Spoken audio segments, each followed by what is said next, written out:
Hi guys, আসসালামু আলাইকুম। তো কেমন আছো সবাই? আশা করি সবাই অনেক ভালো আছো। আর আজকে আমি তোমাদেরকে নিয়ে যাবো অ্যামাজন জঙ্গলে। চলো সর্বপ্রথম গিয়ে দিই কি আছে।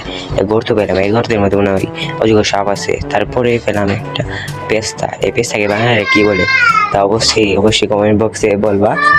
বুঝি না তো কিস্তা আর কি এর পেস্তা, এটা একটু বলে যাবো, বুঝছো? আর তারপরে আমরা পাইলাম মাইক। তারপর উড়া দূরে এটা গান লাগাইলাম।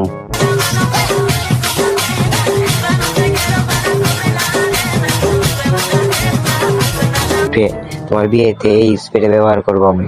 তোমাদের মধ্যে যাদের তাড়াতাড়ি বিয়ে করে শখ আছে তারা কমেন্ট বক্সে কমেন্ট করে বলো। তারপরে দেখলাম ওষুধ। তোমাদের কি জ্বর ঠান্ডা কাশি থাকে আমাকে কমেন্ট করতে পারো, আমি এই ওষুধটা পাঠিয়ে দেবো বিকাশে। তারপরে পেয়ে গেলাম একটা গু। আরে বাপ রে বাপ, কুকুরের গু। তো গাইস, তোমাদের ভিডিওটা কেমন লাগছে? ভালো লেগে থাকে তাহলে লাইক দিবা, আর প্লিজ চ্যানেলটা সাবস্ক্রাইব করে দিবা। আর প্রতিদিন এখানে মিনি